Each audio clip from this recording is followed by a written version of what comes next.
Dr. Bam Aquino. Magandang umaga.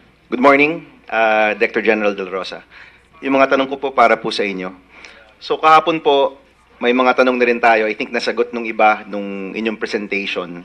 So gusto ko po lang pong linawin ulit, no? Meron na po tayong mga nahuli na mga pushers at addicts. Yun po ay nasa 11,784. Tama po, no? Yun po yung presentation po natin. And of the 756 po yung napatay during the course of the operations, no? Okay. Yung isa pa pong numero na pinakita po ninyo, yung mga death under investigation, ito po ay 1,160. Dito po ako gusto mag-focus, no? Ito po bang 1,160, hindi po ito lahat drug-related, no? Yes, Your Honor. So, kung ano mang, tama ba na ito'y during the course of the war on drugs or kasama dito mga non-drug related? Yung time frame na kinukonsider natin, Your Honor, that is the time that we are waging war against drugs. Okay. Na nakita ito silang patay, but hindi natin na-establish na talagang drug-related sila. Okay. Ito Yung ba napakarami na yung hindi na-establish. Pero meron po tayong na-establish na ibang motibo, hindi related sa drugs, kundi Personal grudge. Okay, nakita ko yun, no? Yes, Your Honor. So, ito ba ang lahat ng death from July to August 22? Yes, Your Honor. Okay, so lahat yan. Hindi na natin alam, 757 yung undetermined, no? Doon po sa chart ninyo. So, Yes, ito po, posibleng ibang motibo, crime of passion, kung ano man. Pwede rin drugs, Your Honor. Pwede rin drugs. Yung undetermined pa. Okay, pero yung sigurado tayo, yung 273. Yes, Your Honor. Dahil ito yung may placard, hogtied, at iba pa. Yes, Your Honor. Opo, paano natin na-determine yung balanse na drug-related ito kung hindi naman sila naka-placard at hindi naman sila nakagapos? Yung mayroon tayong investigation na ginagawa, Your Honor, at na-establish na itong mga tao na ito na napatay ay mga drug pushers. Okay, gusto ko pong tanungin yan. Dito po sa 273 deaths na tinatawag po nating drug-related, na-investigate po ninyo, yan po'y 273 drug pushers? Yes, Your Honor. At sa inyong investigation, wala kayong nahanap na mistaken identity, na pagkamalan lang, o ginamit yung war on drugs para mapagtakpan ang ibang krimen? So far, wala pa, Your Honor. Yung napabalita sa media na yung babae, na magandang babae, nakasakay sa jeep na binaril, hindi po yung drug-related, Your Honor. Yung tungkol po dun sa choir member na meron pong duct tape sa bunganga na sinasabi pong dinideny po ng mga magulang. I think this is the Chamson case. Yun po, nasama po ba siya sa 273? Kasama siya kasi may placard siya, no? Yes, Your Honor, magkasama. Yun po ba'y na-investigate po ninyo na isa nga siya talagang drug pusher? Ongoing, Your Honor. So, undetermined. Undetermined So, pa. ibig ko sabihin- Determined na. Sinabi na natin na kung kinasify natin sila na drug-related, na-determine na yung motive na drug-related, then, but still, hinahanap pa natin yung culprits, ongoing pa yung investigation. Opo. So, ang tanong ko kanina, sigurado tayo na drug-related, pero tatanungin ko po ulit, sigurado ba tayo na yung 273 na patay, drug pusher nga, o hindi? When we say drug-related, Your Honor, either poser siya o user na na-establish doon sa investigation. So, wala ho kayong nakikita sa 273, especially po itong mga kaso na yung si Miss Chamson, meron pa pong isa yung scholar dito po sa Metro Manila. Kasi ho, yung kanilang mga magulang at kanilang mga pamilya, dinideny po na mga drug addict po sila o drug pusher. Sigurado na po ba tayo sa tingin po ng PNP, lahat po talaga sila drug pusher at drug addict? Ongoing pa, Your Honor, yung investigation yan. Kaya nga, General, so kung ongoing pa siya, hindi pa tayo sigurado na drug pusher sila. Yes, Your Honor. Okay. So ulitin ko po, itong 273, drug-related po siya, pero hindi pa po tayo sigurado kung drug pusher nga po sila. Yes, Your Honor. Okay. Kasi nakalagay doon yung business natin, yung may karatula. Yun lang basis natin na Opo, may pero karatula. General, yun ba enough basis na matawag na drug kung may karatula po yung tao? Kasi marami ho ngayong umiikot na baka naman ibang krimen ito, pinagtatakpan lang, ginagamit po yung war on drugs, naglalagay ng placard Meron pong follow-up investigation niya. na ongoing. Yeah, ongoing. Okay. Ito pong 273 po na napatay, ini-investigate po natin yung kanilang pagkamatay. Yes, Your Honor. Sino po yung nag-i-investigate po sa kanila? Yung depende sa station na nagko-cover sa area kung saan nangyari, Your Honor, yung may jurisdiction over the case. Meron na po tayong nahanap na mga suspect. I think kapon po, na-mention ninyo, may kinasuhan na po kayo. Yes, Your Honor. Sino-sino po yung mga, you don't have to name names, no? Pero sila po ba'y kasama ng sindikato? Sila po ba'y mga asset ng kapulisan? Sino po yung mga kinasuhan po ninyo sa mga killings po na? Drug pusher din na naging hitman ng mga drug lord. Mhm. Sila po nag-eliminate yung kanilang mga kalaban, mga kasamahan nila. Yung hindi na nakarimit ng pera doon sa drug lord, pinapatay. Pinapatay po. Yes, So Your meron na po tayong nahuli na mga ganyan po, hitman, kasama ng sindikato, ginagamit ng mga sindikato. Meron na po tayong nahuli. May isa na patay, Your Honor, wala pang nahuli, but lahat po sila identified.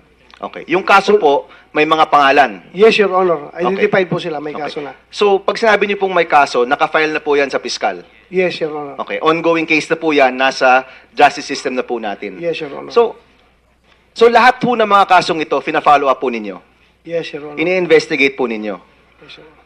Ini-investigate po nyo, pareho yung biktima, kung totoo ngang drug pusher o drug addict, at ini-investigate po ninyo kung sino may kagagawan po nito. Yes, Your Honor. Okay.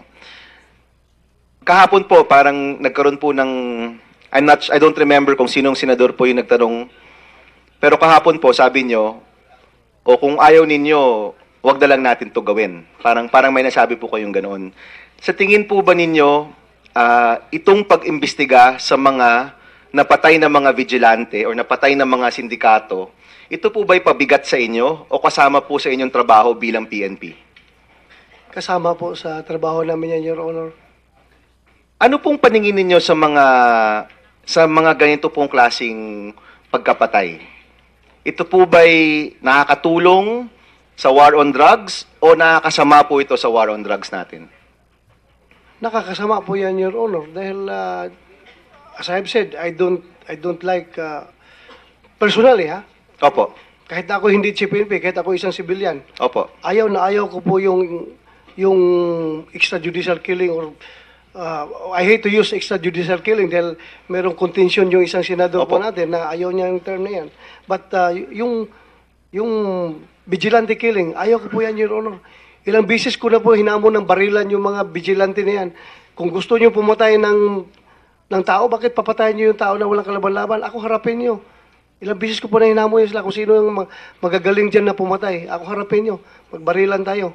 Hinahamon ko yan sila, Your Honor. Ayaw ko talaga yung ginagawa nila. Thank you, General. So, with the full force of the PNP, yung lahat na makakaya ng PNP, yung lahat po ng inyong kaalaman, intelligence, assets, hinahabol nyo po ba nga ang mga vigilanteng ito? Or hindi ho natin hinahabol? Hinahabol po, Your Honor. Kaya ongoing yung ating investigation. Kaya nga may na-identify tayo dahil nga sa investigation natin. At yung na-identify natin, kasalukuyan natin hinahanap. Nagtatago po yun dahil membro sa sindikato. Okay, General, itong kahapon na pag-usapan natin yung mga pulis na nasangkot sa droga. Alam ko po, mabigat po to sa inyo. Gaano po na-infiltrate ang ating PNP ng mga masasamang elemento na connected sa droga? Malalim po ba ito? Iilan lang po ba ito? O marami po ito? Kung sa standard ko, Your Honor, may personal standard, marami na po. Dahil gusto ko po, zero drug tolerant ako, Your Honor. Ayaw ko kahit na may isang pulis ko na involved sa droga. Pero ito po sobra na po. Sobra sa 10, sobra sa 100, Maabot ng 300, like that. So, mabigat na po sa akin yun. 300 na po yung nasa watchlist po ninyo. Nakita ko po, no? Yes, Your Honor. Sa tingin nyo po, anong kutob nyo? Ilan po ba talaga yan? 500? 400? 1,000? Ilan po ba talaga? Honestly, Your Honor, Oo. akyat pa yung number na yan. Dahil ngayon sa ating war on drugs, ang dami na po naglabasan ng information. Ang dami yung aming watchlist po, honestly, yung aming watchlist intelligence, nabulaga po kami nung nag-start yung aming war on drugs. Nagpasukan yung information na, uy, ito pala, tumatanggap pala ito. Ito pala, nagbibinta pala ito. Dahil nga, nag-cooperate na yung buong bayan. Nagiging, hindi lang whole of government approach yung ating war on drugs ngayon, naging whole of nation approach na eh. Dahil lahat ng communities, Apektado. nagtutulungan na po lahat at nagbibigay, nagsusupply ng information. Kaya dadami pa yan, Your Honor. Okay. I tell you. Last two questions, Mr. Chairman. Ano pong dapat gawin sa mga pulis na kasangkot po sa droga? If I have my way, Your Honor, hindi ko lang sabihin. Pero hindi ko po talaga ma-imagine na police na ikaw May ay oath. Swear ka. to serve and protect. Tapos ikaw ang ngayon ang nakapatong sa droga. Hindi ko na sabihin dahil masama, Your Honor, pero alam mo lang kung anong ibig ko sabihin. Alam ko. Gigil na gigil pa ako, Your Honor. Gusto kong... Itong tanong ko sa iyo, General, and I reserve my right for a second round, no? Yung ating pong taong bayan, alam ho nila na may mga masasamang elemento. Hindi po lahat. Alam ko po yan, hindi po lahat. Marami hong mabubuting pulis, pero marami ring masasamang elemento. Kapag kinakatok na po sila sa bahay, kapag hinihiling po silang mag-meeting, di na ho nila alam kung ito bang kausap ko ay masama o mabuti. Kaya marami yung natatakot. Ano pong mapapayo po ninyo sa taong bayan na kayo rin po mismo nagsabi, may mga masasamang elemento, ano po yung mapapayo niyo po sa kanila? Kung sila po, nakita po nila isang pulis, hindi ho nila alam kung ito ba'y kasangkot o ito ay malinis. Ano pong pwede nilang gawin? As of now, Your Honor, this I can assure you and the public na yung po mga pulis po na markado na nakasama sa sindikato sa droga ay dahan-dahan na pong nawawala sa kanilang assignment. Nilipat na po namin sila. At hindi po namin sila ini-involve ngayon sa aming Uplan Tokhang at Uplan na HBT. Kasi po, habang nakikita sila ng taong bayan, hindi maniniwala ang taong bayan na itong kampanya ng pulis sa laban sa droga ay seryoso dahil andyan pa si PO1, PO2, ganun, nandiyan pa sa lugar na, kaya tinanggal namin. So, ngayon po, kanya-kanyang diskarte na po, bawat region. Merong naghaharana para makuha po yung... Para hindi ho matakot yung tao. Hindi matakot yung tao, naghaharana. Meron pong libreng sakay, kanya-kanyang diskarte. Merong nag-offer ng purlon.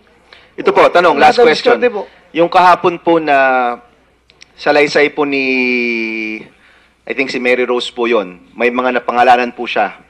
Nasaan na po yung mga yon? Sila po ba ay na-transfer, kinasuhan, o nandun pa po sa Antipolo? Huwag nyo na po i-name ulit yung mga pangalan kasi may karapatan rin po sila. Pero yung mga nandun po sa kanyang salaysay, nasaan na po sila ngayon? Your Honor, honestly, sa akin pong napahiya pa ko kahapon dahil sa yung testimony ni Mary Rose. Right after the Senate hearing, Your Honor, ako mismo pumunta sa Rizal PPO. Hinanap ko po itong mga pulis na ito na involved. Meron bang pulis na gayon ng pangalan? Meron, Your Honor. Okay. At humarap na po sa akin. Pinatanggal ko sila sa Rizal PPO. Pina-assign ko sa Krami at para doon i-compile namin at ready to face the IAS anytime for investigation, Your Honor. Alright. Thank you, Director General. Tinanggalan na po namin ng armas. Huwag po matakot sila, Mary Rose. Hindi na po kayo under threat kasi yung mga pulis na yan, tinanggalan namin doon. Umuwi na po ko sa inyo. Pwede nyo tanggalin yung inyong mga cover sa mukha. Please. Andito kami. We are here to protect you. Huwag kayong mag-alala. Yung mga pulis na yan, nakakumpay na po. Ginagaranti nyo ba yung safety ng witnesses natin, General? If you want to pumunta kayo sa akin, ako mag-present, patirahin kita sa White House. Doon ka tumira. Safe ka doon. Thank you. Thank you, Director. Thank you, Senator Bam. Thank you for your prompt action, Director General De La Rosa. Thank you so much. Senator Ejercito, Senator JV, your turn, please. Thank you, Madam Chair. Good morning. Magandang umaga ulit. Gusto ko lang kung tanungin sa General De La Rosa, kung okay na kayo. Kasi po sa nangyayari nga kanina ho na nakikinig ako ng hearing na tinanong ni Senator Lacson, ano ang kakaiba ngayon? Sabi nyo na yung suporta ng Pangulo ay isang malaking moral booster sa ating pong mga kapulisan. Tama ho ba? Hindi lang po suporta ng Pangulo, Your Honor, pati yung Senado, pati yung mga congressman, pati yung mga local government units. Talagang na-embolden kami ng magtrabaho dahil nakita namin, grabe yung suporta ninyo. Lahat po, nagtutulungan na ngayon, Your Honor, kaya magpasalamat po kami. Ang gusto ko lang tanungin kasi para ang lumalabas na ang mga pulis ay kumbaga gusto lang nilang matuwa ang kanilang mga superior, ang kanilang pong siguro hanggang Pangulo, ay tanong ko lang, i-risk ba ng ordinaryong pulis ang kanilang karir, ang kanilang yung mga benepisyo, ang kanilang buhay para lamang matuwa o maging satisfied ang kanilang superior? I-risk ba? Sa tingin nyo ba i-risk ng isang ordinaryong pulis yan? Diyan po nakikita ang leadership ng PNP, Your Honor. How you motivate your men. Ako, sabi ko sa kanila, I'm willing to die anytime. Pwede nyo kong patayin anytime. Basta ako, ibubuhis ko yung buhay ko sa gera ng droga. So, nakikita ko po, Your Honor, yung aking mga kapulisan po ay sumunod sa akin. Marami na pong pulis ko namatay, may mga wounded po. Kaya na-encourage po sila, Your Honor. Kaya ako po natanong dahil ako po naging mayor din ng 9 na taon at nakita ko rin ang buhay ng isang pulis. At ang pagkakaalam ko, sa aking pagkakaalam, ay ang mga pulis talagang allergic yan sa kaso. Di ho ba? Na minsan yung simpleng meron hong nanghara sa amin, pinitsarahan ng pulis, nung nakapasok na sa kanilang bakuran, ayaw nang pasukin ng pulis dahil makakasuhan. Ang pulis generally, General Losa, ay tama ho ba na medyo takot kayo sa kaso? Kumbaga, hindi kayo basta-basta gagalaw o susunod o papasok sa isang misyon na kung sa tingin nyo kayo ay nasa alanganin at makakasuhan? Yes, Your Honor. Dahil kami po'y taga-implementar ng batas. Hindi po kami taga-break ng batas, kaya takot kami sa batas, Your Honor. Ang isa lang din pong gusto ko lang kung nakita ko doon sa laban sa kriminalidad at lalong-lalo na sa droga, napakabigat na laban to. Maging kami po, Madam Chair, even during my time as mayor, I don't think the LGUs missed out on this. We all supported the police force. I'm sure that General De La Rosa can attest to this, that without the support of the LGU, with the vehicles, with the radios, with the firearms and other equipment, may hirapan ang ating kapulisan na labanan ang mga sindikato.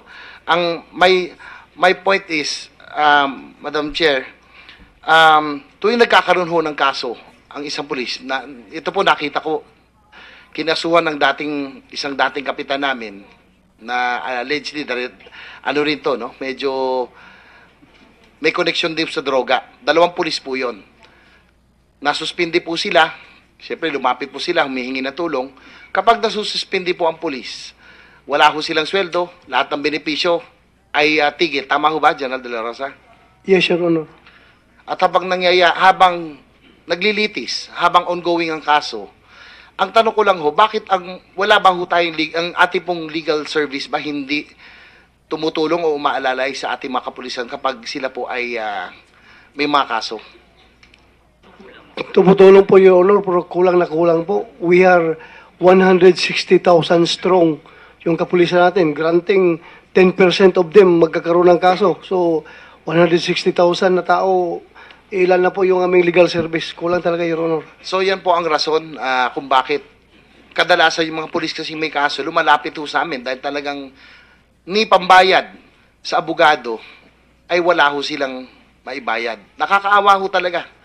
At yan po nakita ko, Madam Chair, in my experience as a mayor, I saw how our honest policemen, because of lack of funds to pay for their own lawyers, most often than not, they will not show up. Madalas hindi na lang sila nagpapakita sa mga kaso dahil ang kalaban po nila ay halimbawa isang drug syndicate, may pera po sila. At kadalasan sad to say, I don't know for what reason, nate-technical at nadidismiss ang kaso. General De La Rosa, gusto ko lang sagutin nyo, ito ba ay nangyayari sa ordinaryong polis kapag nagkakaso sila na ang kalaban nila ay may bigat na sindikato, ay bigla na lamang napapadismiss ito. Dahil nga, maraming rason, no? Pwedeng ang pulis hindi na pinalo up dahil nga walang pambayad ng abogado o kaya dahil sa koneksyon ng mga sindikato. Totoo po yan, Your Honor. At kung hindi ka po naging LGU Chief Executive, hindi mo po mararamdaman yung problema na yan, Your Honor. Nagpasalamat po kami sa iyo at alam na alam mo yung problema ng ating kapulisan, Your Honor. Yun nga po, Madam Chair, actually, I can really relate, no? Because, and I'd like to thank you also. This might be my last before I serve by suspension. But, gusto ko lang pong linawin, no? Dahil ito po ay very much related. Kasi ako po, kakayanin ko po, we have our lawyers. What I am really sad about is that plight of our honest law enforcers. Nakita ko yan. Pambayad na abogado, wala sila. Habang sila'y suspendido, wala rin silang pambayad, wala silang pangpakain sa kanilang pamilya. Very true po, Your Honor. Nagpasalamat po kami at sinasabi mo. Yun po, ang sa akin lang ho, kapag ginawa ng ating kapulisan ng trabaho, they are risking their lives, they are risking their careers. Ang nakakalungkot lang, mukhang sila pa ngayon, ginawa natin na trabaho, inarmasan natin mga pulis, lumaban ng pulis, ngayon po ay sila pa ang kinakasuhan. I just like to ask, Madam Chair, kung if I may, sa CHR, Chairman Gascon, do you have data or statistics as to how many extrajudicial killings you are handling right now? Kasalukuyan po sa tala ng media at ng pulis, wala pa po kami sa 15% ng aming mga investigators ang may hawak na mga kasong sinusubaybayan. Ang intention po namin, tulad din po ng IAS, ay ultimately maimbestigahan lahat. Pero kasalukuyan, nasa 150 cases of the cases that were stated earlier that we have an active investigation on. Just like to ask also, among all the, siguro general lang, do you have cases naman that the victims this time are the police officers or the armed forces? Gaano ho karami? If so, how many are there?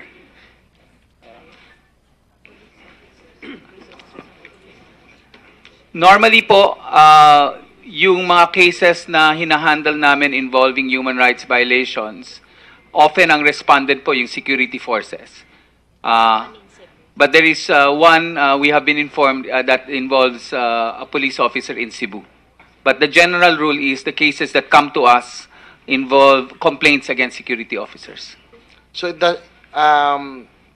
it's not often that the law enforcers or the security forces or the members of the armed forces are the victims. We know, anyone can be a victim of human rights violations because every person has human rights, including the members of the police force. However, we have a higher standard or obligation on the part of the government in terms of being duty bearers. So when the police, for example, are in uniform and perform their duties and obligations under the police operation procedures, they are expected to comply with human rights standards. In fact, Your Honor, in the police operation procedure, Rule 1, functions of a police officer, Rule 1.1 says to serve and protect. The second, Rule 1.2, is to observe human rights and the dignity of the person. So, this is part of the obligations of our men in uniform. And what happens is from time to time when there are lapses, we receive complaints and we process those complaints in due course.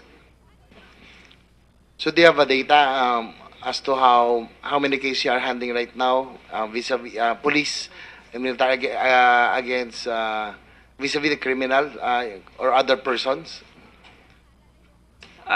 Kung ang tanong po nyo ay kung meron pong kaso na iniimbestigahan namin ay na ang biktima ay ang pulis. Apo. Sa aming record, ang sabi ay isa lang at na naganap po sa Cebu. Kasi po, anyway, kung meron pong mga paglabag halimbawa sa mga ginagawa ng pulis, meron pong batas na nalalabag doon kaagad. Yung disrespect to a person in authority. So normally po, hindi po mapunta sa Commission on Human Rights yung complaints ng police dahil meron po silang internal system to enforce the law.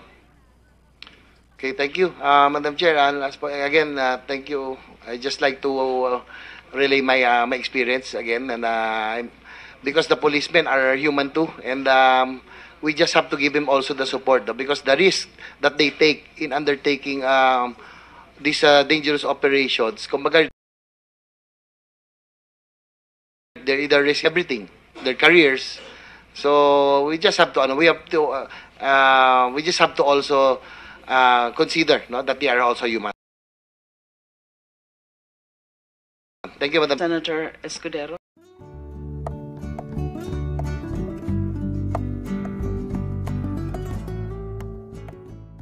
Hinahabol. Hinahabol po, Your Honor, kaya ongoing yung ating investigation. Kaya nga may na-identify tayo, dahil nga sa investigation natin. At yung na-identify natin, kasalukuyan natin hinahanap. Nagtatago po yun dahil membro sa sindikato. Okay, General, itong kahapon na pag-usapan natin yung mga pulis na nasangkot sa droga. Alam ko po, mabigat po ito sa inyo. Gaano po na-infiltrate ang ating PNP ng mga masasamang elemento na connected sa droga? Malalim po ba ito? Iilan lang po ba ito? O marami po ito? Kung sa standard ko, Your Honor, may personal standard, marami na po. Dahil gusto ko po, zero drug tolerant ako, Your Honor. Ayaw ko kahit na may isang pulis ko na na-involve sa droga. Pero ito po sobra na po. Sobra sa 10, sobra sa 100, maabot ng 300, like that. So, mabigat na po sa akin yun. 300 na po yung nasa watchlist po ninyo. Nakita ko po, no? Yes, Your Honor. Sa tingin nyo po, anong kutob nyo? Ilan po ba talaga yan? 500? 400? 1,000? Ilan po ba talaga? Honestly, Your Honor, Oo. akyat pa yung number na yan. Dahil ngayon sa ating war on drugs, ang dami na po naglabasan ng information. Ang dami yung aming watchlist po, honestly, yung aming watchlist sa intelligence, nabulaga po kami nung nag-start yung aming war on drugs. Nagpasukan yung information na, uy, ito pala, tumatanggap pala ito. Ito pala, nagbibinta pala ito. Dahil nga, nag-cooperate na yung buong bayan. Nagiging, hindi lang whole of government approach yung ating war on drugs ngayon, naging whole of nation approach na eh. Dahil lahat ng communities, Apektado. nagtutulungan na po lahat at nagbibigay, nagsusupply ng information. Kaya dadami at dadami pa yan, Your Honor. Okay. I tell you. Last two questions, Mr. Chairman. Ano pong dapat gawin sa mga pulis na kasangkot po sa droga? If I have my way, Your Honor, hindi ko lang sabihin. Pero hindi ko po talaga ma-imagine na police na ikaw May ay oath. nag-swear Swear ka. to serve and protect. Tapos ikaw ang ngayon ang nakapatong sa droga. Hindi ko na sabihin dahil masama, Your Honor, pero alam mo lang kung anong ibig ko sabihin. Alam ko. Gigil na gigil pa ako, Your Honor. Gusto kong... Itong tanong ko sa iyo, General, and I reserve my right for a second round, no? Yung ating pong taong bayan, alam ho nila na may mga masasamang element. Hindi po lahat. Alam ko po yan, hindi po lahat. Marami hong mabubuting pulis, pero marami ring masasamang elemento. Kapag kinakatok na po sila sa bahay, kapag hinihiling po silang mag-meeting, di na ho nila alam kung ito bang kausap ko ay masama o mabuti. Kaya marami yung natatakot. Ano pong mapapayo po ninyo sa taong bayan na kayo rin po mismo nagsabi, may mga masasamang elemento, ano po yung mapapayo niyo po sa kanila?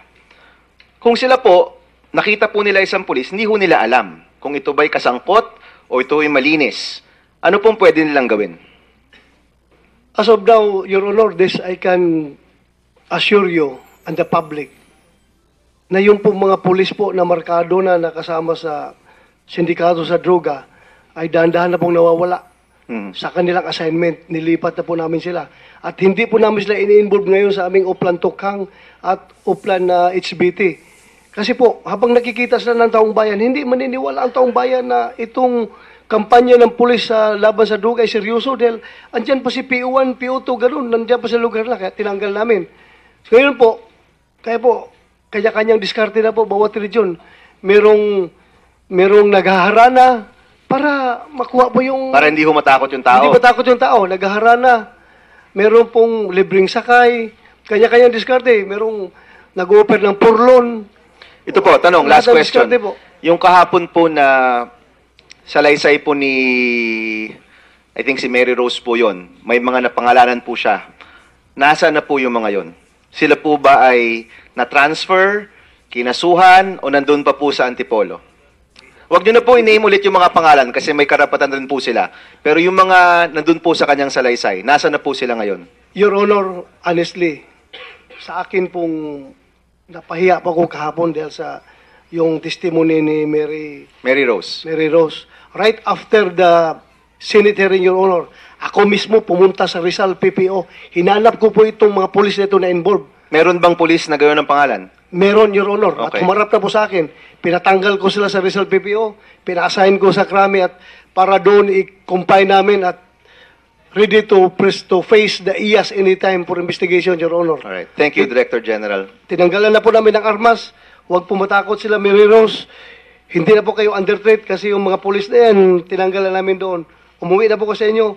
Pwede nyo tanggalin yung inyong mga cover sa mukha. Please. Andito kami. We're here to protect you. Huwag kayong mag-alala. Yung mga pulis na yan, nakakumpay na po. Ginagaranti nyo ba yung safety ng witnesses natin, General? Eh, if you want to pumunta kayo sa akin, ako mag-present, patirahin kita sa White House. Doon ka tumira. Safe ka doon. Thank you. Thank you, Director. Thank you, Senator Bam. Thank you for your prompt action, Director General De La Rosa. Thank you so much. Senator Ejercito, Senator JV, your turn, please. Thank you, Madam Chair. Good morning. Magandang umaga ulit. Gusto ko lang kung tanungin sa General De La Rosa kung okay na kayo. Kasi po sa nangyayari nga kanina ho na nakikinig ako ng hearing na tinanong ni Senator Lacson, ano ang kakaiba ngayon? Sabi nyo na yung suporta ng Pangulo ay isang malaking moral booster sa ating pong mga kapulisan. Tama ho ba? Hindi lang po suporta ng Pangulo, Your Honor, pati yung Senado, pati yung mga congressman, pati yung mga local government units. Talagang na-embolden kami ngayon magtrabaho dahil nakita namin, grabe yung suporta ninyo. Lahat po, nagtutulungan na ngayon, Your Honor, kaya magpasalamat po kami. Ang gusto ko lang tanungin kasi para ang lumalabas na ang mga pulis ay kumbaga gusto lang nilang matuwa ang kanilang mga superior, ang kanilang pong siguro hanggang Pangulo. Ay tanong ko lang, i-risk ba ng ordinaryong pulis ang kanilang karir, ang kanilang yung mga benepisyo, ang kanilang buhay para lamang matuwa o maging satisfied ang kanilang superior? I-risk ba? Sa tingin nyo ba i-risk ng isang ordinaryong pulis yan? Diyan po nakikita ang leadership ng PNP, Your Honor. How you motivate your men. Ako, sabi ko sa kanila, I'm willing to die anytime. Pwede nyo kong patayin anytime. Basta ako, ibubuhis ko yung buhay ko sa gira ng droga. So, nakikita ko po, Your Honor, yung aking mga kapulisan po ay sumunod sa akin. Marami na pong pulis ko namatay, may mga wounded po. Kaya na-encourage po sila, Your Honor. Kaya ako po natanong dahil ako po ay naging mayor din ng 9 na taon at nakita ko rin ang buhay ng isang pulis. At ang pagkakaalam ko, sa aking pagkakaalam, ay ang mga pulis talagang allergic yan sa kaso. Di ho ba? Na minsan yung simpleng meron hong nanghara sa amin, pinitsarahan ng pulis, nung nakapasok na sa kanilang bakuran, ayaw nang pasukin ng pulis dahil makakasuhan. Ang pulis generally, General Losa, ay tama ho ba na medyo takot kayo sa kaso? Kumbaga, hindi kayo basta-basta gagalaw o susunod o papasok sa isang misyon na kung sa tingin nyo kayo ay nasa alangan at makakasuhan? Yes, Your Honor. Dahil kami po'y taga-implementar ng batas. Hindi po kami taga-break ng batas. Kaya takot kami sa batas, Your Honor. Ang isa lang din pong gusto ko lang kung nakita ko doon sa laban sa kriminalidad at lalong-lalo na sa droga, napakabigat na laban to. Maging kami po, Madam Chair, even during my time as mayor, I don't think the LGUs missed out on this. We all supported the police force. I'm sure that General De La Rosa can attest to this, that without the support of the LGU, with the vehicles, with the radios, with the firearms and other equipment, may hirapan ang ating kapulisan na labanan ang mga sindikato. Ang my point is, Madam Chair, tuwing nagkakaroon ho ng kaso ang isang pulis, na ito po nakita ko, kinasuhan ng isang dating kapitan namin na allegedly rin to, no? Medyo may connection din sa droga. 2 pulis po 'yon. Nasuspindi po sila. Siyempre, lumapit po sila, humihingi ng tulong. Kapag nasususpindi po ang pulis, wala ho silang sweldo, lahat ng benepisyo ay tigil. Tama ho ba, General De La Rosa? Yes, Your Honor. At habang naglilitis, habang ongoing ang kaso, ang tanong ko lang ho, bakit wala ba ho tayong ang ating pong legal service ba hindi tumutulong o umaalalay sa ating mga kapulisan kapag sila po ay may mga kaso? Tumutulong po, Your Honor, pero kulang na kulang po. We are 160,000 strong yung kapulisan natin. Granting 10% of them magkakaroon ng kaso. So, 160,000 na tao, ilan na po yung aming legal service. Kulang talaga, Your Honor. So yan po ang rason kung bakit kadalasan yung mga pulis kasi may kaso, lumalapit ho sa amin dahil talagang ni pambayad sa abogado ay wala ho silang maibayad. Nakakaawa ho talaga.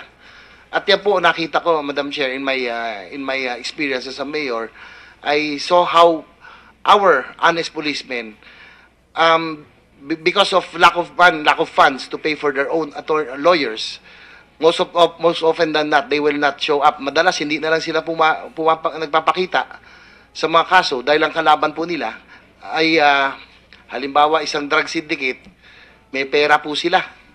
At kadalasan, sad to say, I don't know for what reason, technical at nadidismiss ang kaso.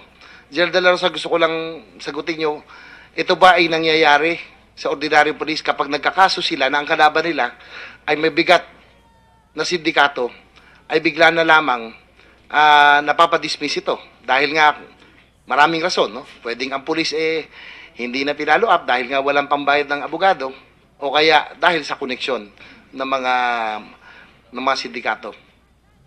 Totoo po yan, Your Honor. At kung hindi ka po naging LGU chief executive, hindi mo po mararamdaman yung problema na yan, Your Honor. Nagpasalamat po kami sa iyo at alam na alam mo yung problema ng ating kapulisan, Your Honor. Yun nga po, Madam Chair, actually, I can really relate, no? Because, and I'd like to thank you also. This might be my last before I serve by suspension. But, gusto ko lang pong linawin, no? Dahil ito po ay very much related. Kasi ako po, kakayanin ko po. We have our lawyers. What I am really sad about is that plight of our honest law enforcers. Nakita ko yan. Pambayad na abogado, wala sila.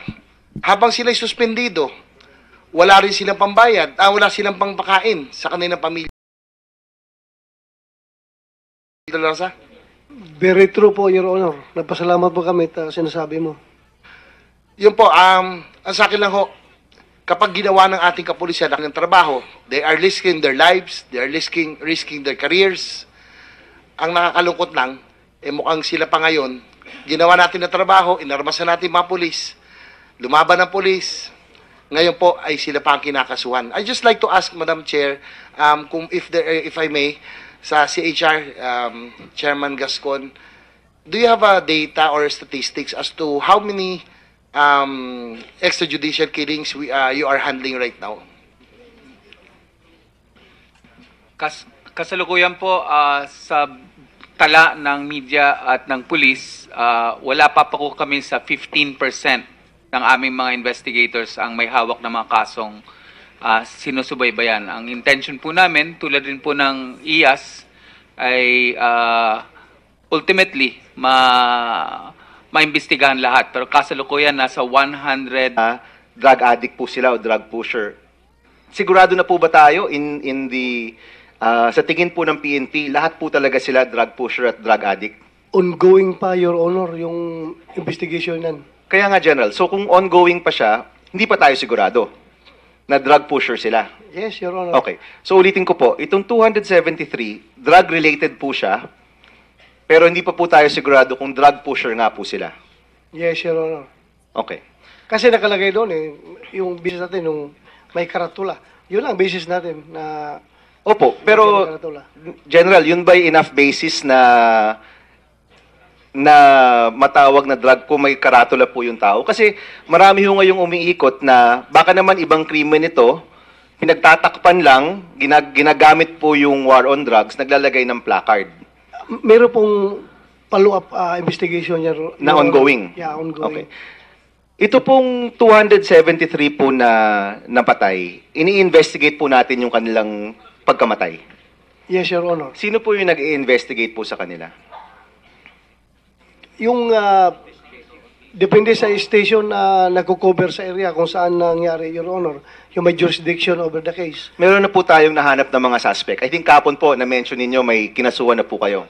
Yes, Your Honor. Sino-sino po yung mga, you don't have to name names, no? Pero sila po ba'y kasama ng sindikato? Sila po ba'y mga asset ng kapulisan? Sino po yung mga kinasuhan po ninyo sa mga killings po na? Drug pusher din na naging hitman ng mga drug lord. Sila po nag-eliminate yung kanilang mga kalaban, mga kasamahan nila. Yung hindi na nakarimit ng pera doon sa drug lord, pinapatay. Pinapatay po. Yes, So Your meron na po tayong nahuli na mga ganyan po, hitman, kasama ng sindikato, ginagamit ng mga sindikato. Meron na po tayong nahuli. May isa na patay, Your Honor, wala pang nahuli, but lahat po sila identified. Okay. Yung kaso po, may mga pangalan. Yes, Your Honor, identified po sila, may kaso na. So, pag sinabi niyo pong may kaso, nakafile na po yan sa piskal. Yes, Your Honor. Okay. Ongoing case na po yan, nasa justice system na po natin. Yes, Your Honor. So lahat po ng mga kasong ito, fina-follow up po ninyo. Yes, Your Honor. Ini-investigate po ninyo. Yes, Your Honor.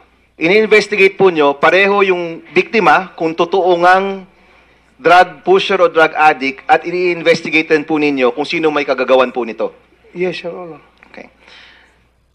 Kahapon po, parang nagkaroon po ng, I don't remember kung sinong senador po yung nagtanong, pero kahapon po, sabi nyo, o kung ayaw ninyo, wag na lang natin to gawin. Parang may nasabi po kayong ganoon.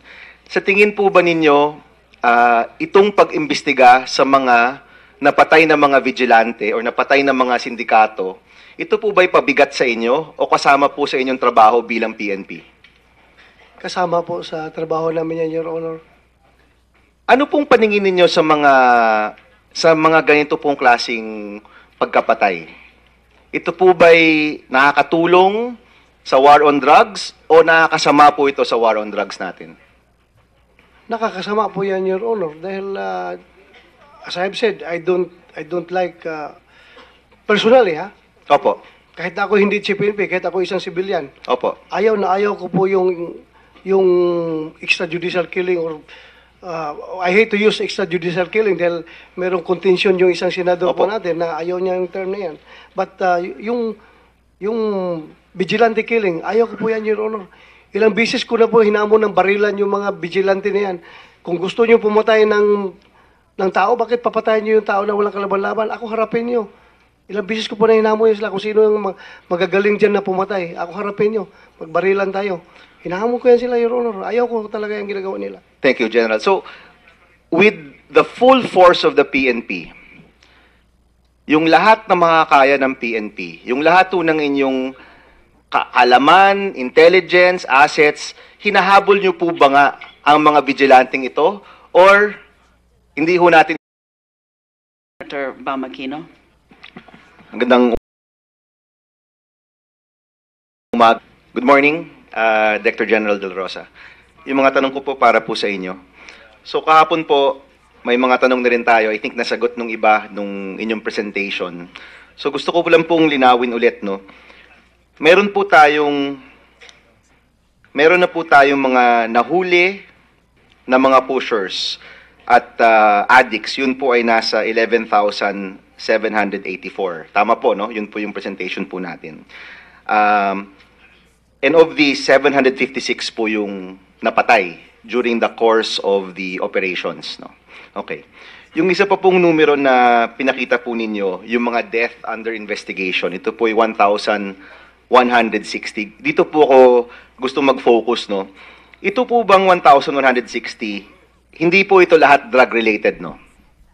Yes, Your Honor. So, kung ano mang, tama ba na ito'y during the course of the war on drugs or kasama dito mga non-drug related?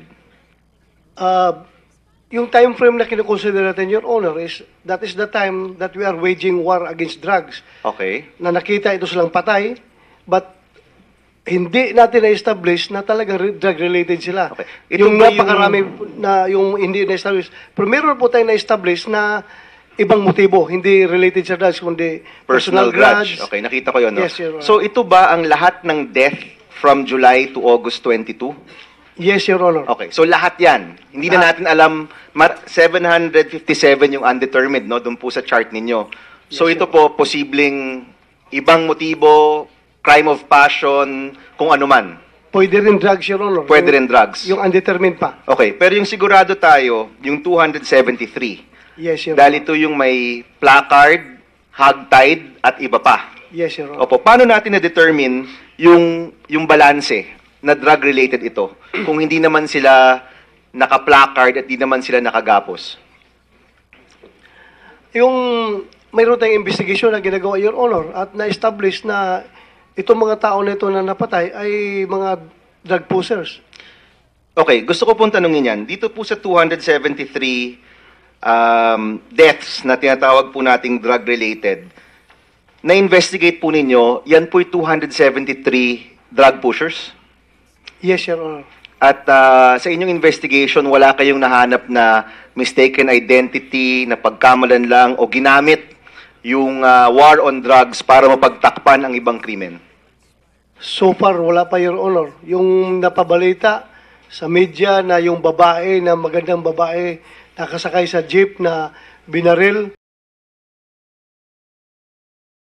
hindi po yung drug-related, Your Eh Honor. yung tungkol po dun sa choir member na meron pong duct tape sa bunganga na sinasabi pong dinideny po ng mga magulang. I think this is the Chamson case. Yun po, nasama po ba siya sa 273? Kasama siya kasi may placard siya, no? Yes, Your Honor, magkasama. Yun po ba'y na-investigate po ninyo na isa nga siya talagang drug pusher? Ongoing, Your Honor. So, undetermined. Undetermined So, pa. ibig ko sabihin- determined na. Sinabi na natin na kung kinasify natin sila na drug-related, na-determine na yung motive na drug-related, then, but still, hinahanap pa natin yung culprits, ongoing pa yung investigation. Opo. So, ang tanong ko kanina, sigurado tayo na drug-related, pero tatanungin ko po ulit, sigurado ba tayo na yung 273 na patay, drug pusher nga, o hindi? When we say drug-related, Your Honor, either poser siya o user na na-establish doon sa investigation. So, wala ho kayong nakikita sa 273, especially po itong mga kaso na yung si Miss Chamson, meron pa pong isa yung scholar dito po sa Metro Manila. Kasi ho, yung kanilang mga magulang at kanilang mga pamilya, dinideny po na mga